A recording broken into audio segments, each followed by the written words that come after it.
I walk the streets at night with you on my mind. Baby, now all I do, walk around crying, crying. Say now, oh baby, tell me what is wrong. Well, now somebody done told me, get your man back home. Stop all your crying, crying.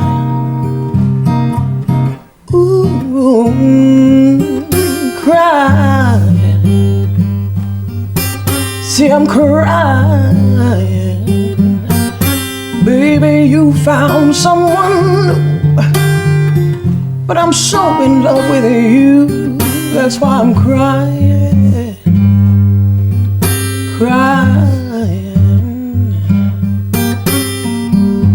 Went to some of the places where we used to go, but your friends all told me, girl, now he don't come around here no more. That's when I looked over yonder. Tell me what I see when I saw that same woman who had taken you away from me, and I'm crying. Ooh, you know you're gonna find me crying, crying, crying. Gonna see me crying, crying. Baby, you found someone new, but I can't help it if I'm still in love with you. Crying, gonna see me crying, crying.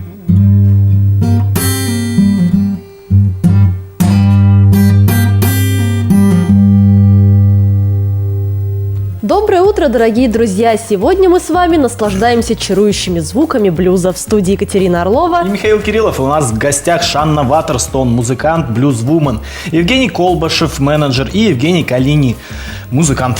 Здравствуйте. Здравствуйте. Ну, первый вопрос. Да, завтра у нас концерт «Бродячей собаки». Что интересного готовите? Что будет? Tomorrow's concert. I'm very happy to be back again in Novosibirsk in a very nice blues club, probably the best blues club in Novosibirsk. Very nice,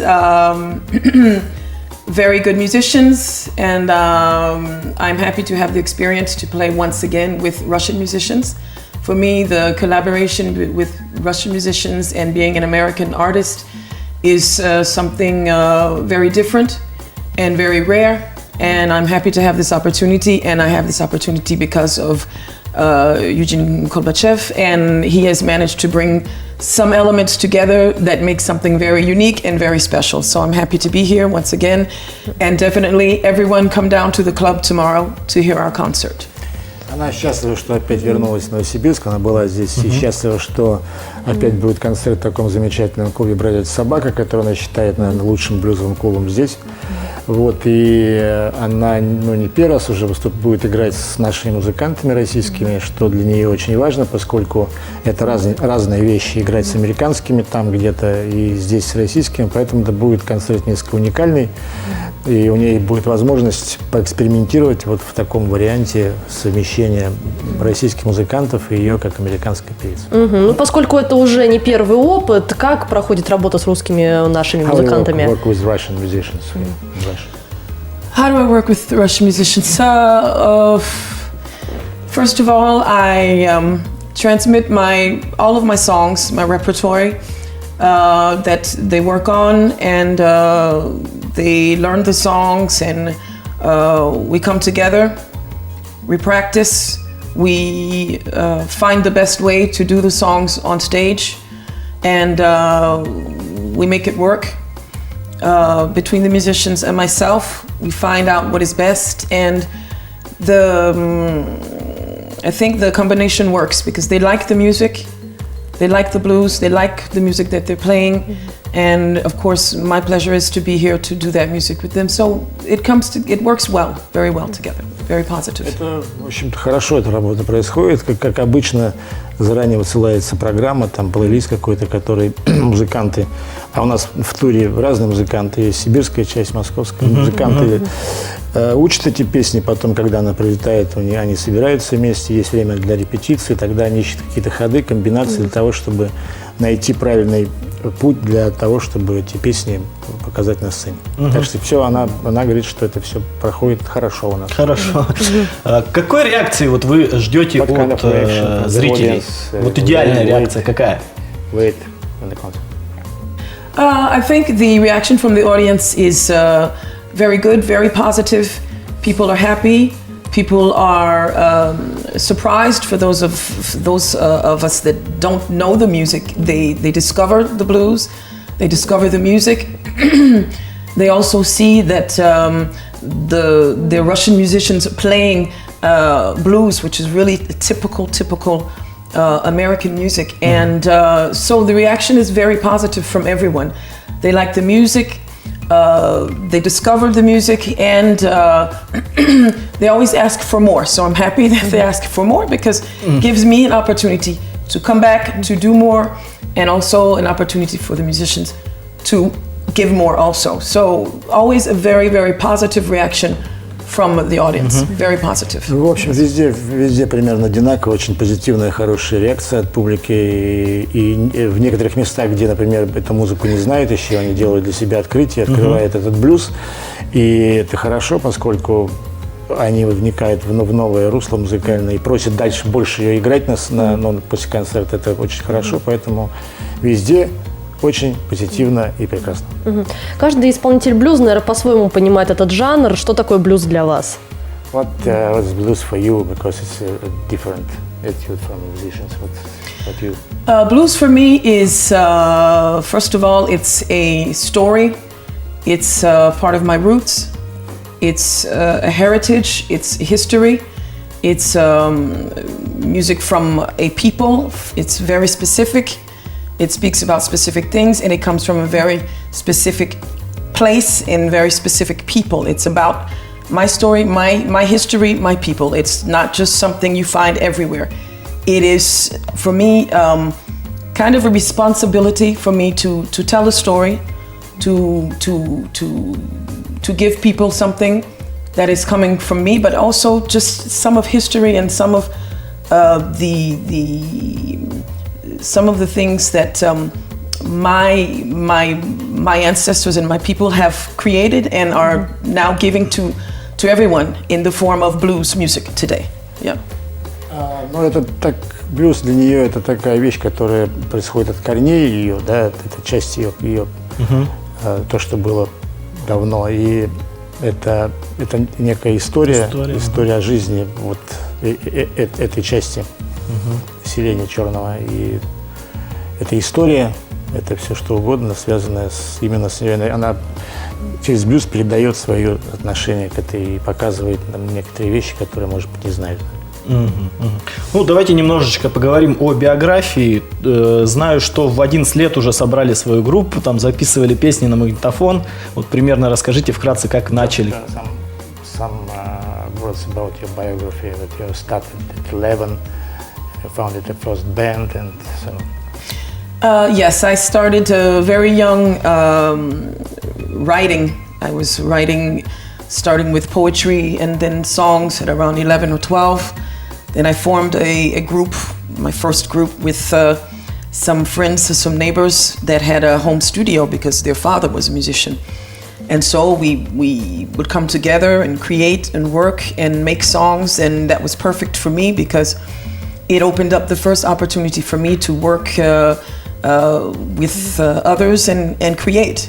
And I was always writing and composing. So yes, around 11 or 12 I had my first group, and we did some first small home recordings, but that was the beginning of it all for me. Она начала очень рано, уже там в 11-12 лет она начала сочинять и тексты, да, и музыку, и у нее была возможность собрать первую какую-то группу, в которую входили ее там друзья и соседи, связанные с семьей с ее, и поэтому... У нее отец музыкант, да? Да, и в общем это вот такая была хорошая возможность с ранних лет уже поучаствовать в создании какой-то новой музыки. Друзья, ну мы продолжим наш диалог после небольшого информационного блока.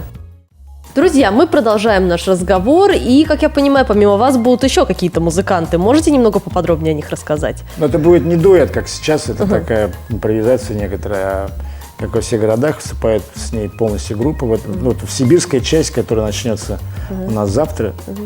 Да, завтра. Завтра. Бродячие собаки, всех бродячие, приглашаем. да. Там будет обычно состав, который играет со многими американскими музыкантами. Это вот Женя Коллини, который сейчас с нами. Это Дима Швецов, барабанщик, Алексей Пыстин на клавишах, Олег Зайцев на басу. Вот. Будет, в общем, полный состав электрический, будет блюз. Ну, еще хочу немножечко о биографии, да, спросить. Участвовали в Нью-Йорке в театральных постановках, мюзиклах? Yes, I spent many years in school in New York, and it was popular at that time to follow, if you were into anything artistic, it was popular to follow absolutely everything that you could get your hands into. So I did dance, theater, what we had special comedy musical classes also, and the school chorale. Chorale is like a big orchestra, vocal orchestra only. And I mean everything that was artistic and communications also. So I did it all. С детства, когда еще обучалась в Нью-Йорке, она принимала участие во всех возможных вариантах, где можно, связано с искусством, да. То есть она занималась танцами, она участвовала в театральных постановках, в комедийных мюзиклах и в хоральных, то есть в вокальных каких-то оркестровых там штуках. То есть было очень много вариантов. А как вы вообще относитесь к другим жанрам музыки? Слушаете другие? What is your attitude to the different kind of music, like not blues, jazz or rock or something? What is your attitude? Well, I'm inspired by everything, and I think it's very important to be open about all kinds of music. And those different kinds of music have inspired me to write. I grew up listening to a lot of gospel and singing gospel in my church every weekend. So I'm inspired by gospel. My parents listened to a lot of Motown and soul. And on the radio, since I'm from the deep south, we heard a lot of country.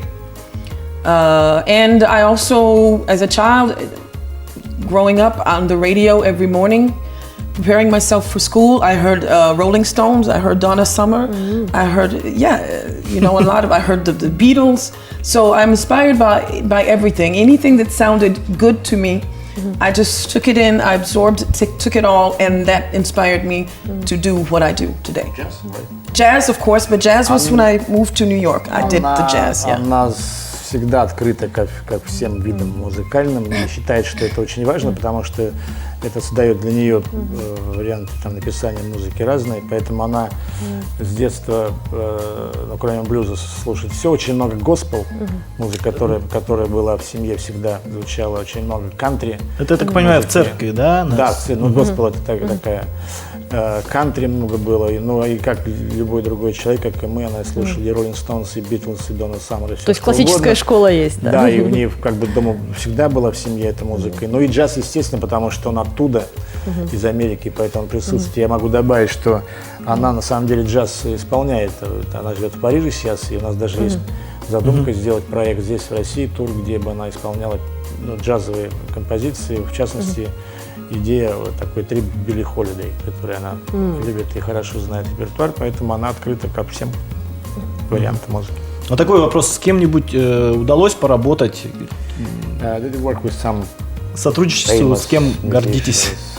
Proud for you? Work with? I opened for a lot of famous musicians. I opened for Buddy Guy, for James Brown, for Matt Bianco. Yes, I worked for Matt Bianco. Yes. So I've worked for Mud Morganfield. Yeah. Louisiana Red.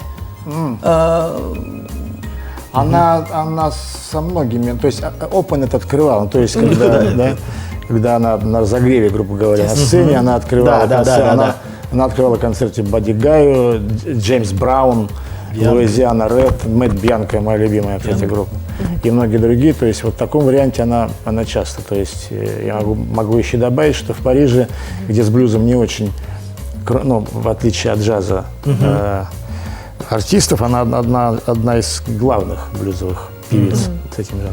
Вот существует мнение, что блюз начинают понимать люди, ну, слушатели, когда уже достигают определенного возраста. Есть ли такое? I think it's not completely true. It's false because I think blues is made to reach out and touch everyone at every age. And if the people coming and the people in the audience, people listening, can feel, you know, are touched by the vibrations and touched by what I'm giving, what I'm transmitting to them in the songs, in the music, there's no age. There's no age, there's no limit. You don't start listening to blues when you're 50, you know, you can start listening at 15. You know, I was even younger. So it's about just what you're feeling. It's about what you understand and what is touching you in the music. It's not about the age. Блюз — это такая вещь, которая, ну, вне всякого возраста, потому что это, то есть публика должна принимать его, этот блюз. Если она воспринимает, чувствует это, независимо от того, слушать начал ты блюз в 50 или в 15. Поэтому это совершенно неправильно. А я добавлю, что, скорее всего, наверное, это касаемо нашей страны, России. Может быть, да, потому что там эта музыка корневая, ее слушают с детства, тем более черное население. А у нас это может быть кто-то с 50, а кто-то...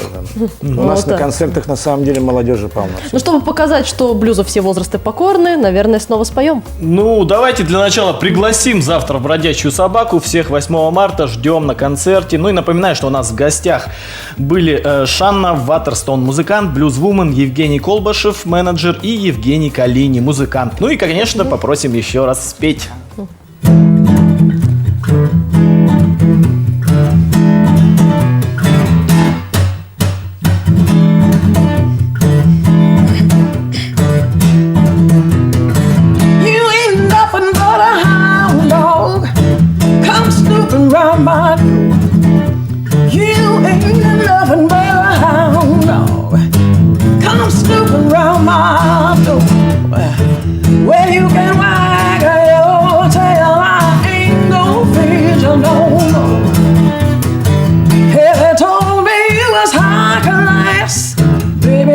See through that. Well, they told me you was high class, baby. I could see through that.